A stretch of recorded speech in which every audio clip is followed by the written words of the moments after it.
Hello everyone, welcome to my YouTube channel. तो इस question में बोल रहा है कि एम का इन्वेस्टमेंट जो है 38,000 ज़्यादा है एन के इन्वेस्टमेंट से। और एम जो है वो कितना महीना के लिए इन्वेस्ट कर रहा है, तो 2 महीना के लिए इन्वेस्ट कर रहा है।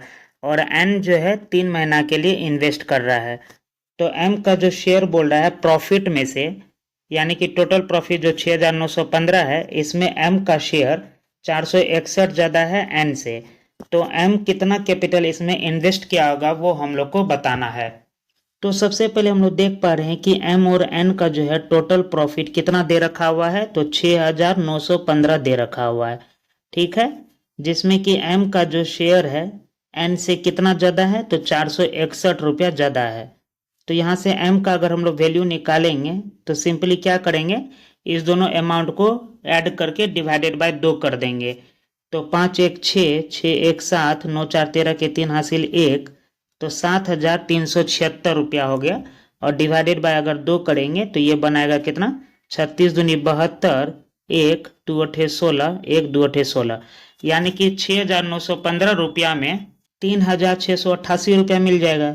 तो वहीं पे एन को कितना मिलेगा, 461 रुपया कम एम से। तो 461 अगर माइनस कर दे 3688 में, तो 8 में से 1 गया 7, 8 में से 6 गया 2, 6 में से 4 गया 2 और 3 का 3। तो इस प्रकार से एन को जो प्रॉफिट मिला होगा 6,915 रुपया में 3,227 रुपया का। तो जैसा कि हम लोग जानते हैं कि प्रॉफिट जो है इस दोनों के बीच में जो रेशियो डिवाइड होगा वो कैसे डिवाइड होगा, इन्वेस्टमेंट और वो कितना महीना के लिए इन्वेस्ट करता है उस अनुसार से।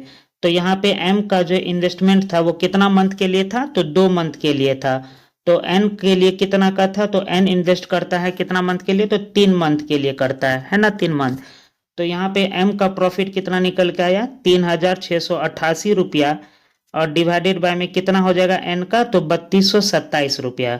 तो यहाँ से सिंपली 2 से इसको काट लेते हैं तो ये बनाएगा कितना, 18 दूना 36 और 44 दूनी 88। तो अब हम लोग जैसा कि 3227 को अगर हम लोग किससे काटते हैं, 7 से काटते हैं, तो वो 461 बार में कट जाता है। तो इसलिए हम लोग क्या करेंगे कि 3227 को 461 से ही काट लेते हैं। तो ये कटेगा कितना बार में, तो 7 बार में। ठीक उसी प्रकार से 1844 को भी 461 से काट लेंगे तो ये कितना बार में कट जाएगा, 4 बार में कट जाएगा। ठीक है, और यहाँ से n का जो ये मल्टीप्लाई बाय 3 है वो जाके ऊपर में यहाँ पे मल्टीप्लाई हो जाएगा 4 के साथ। तो कितना हो गया, तो 4 तिया 12 और n का हो गया तो 7। तो m और n का जो कैपिटल इन्वेस्टमेंट है ये हम लोग का निकल के आ गया 12:7। तो यहाँ से जैसा कि हम लोग देख पा रहे हैं कि इन दोनों के बीच में कैपिटल का इन्वेस्टमेंट जो ज़्यादा है वो कितना का ज़्यादा है, तो 5 का ज़्यादा है। लेकिन क्वेश्चन में कितना ज़्यादा है, तो 38,000 ज़्यादा है। तो 38,000 हो गया अपना किसका वैल्यू, 5 की वैल्यू। और निकालना है हम लोग का एम का कैपिटल इन्वेस्टमेंट जो कि 12 है, तो 12 से मल्टीप्लाई कर देंगे। तो ये बनाया 5 सते 35, 3 पंछा का 30, यानी कि 7600 गुना 12 अगर हम लोग करेंगे तो 0000, 12 छक्का 72 के 2 हासिल 7, 12 सते 84, 7 91।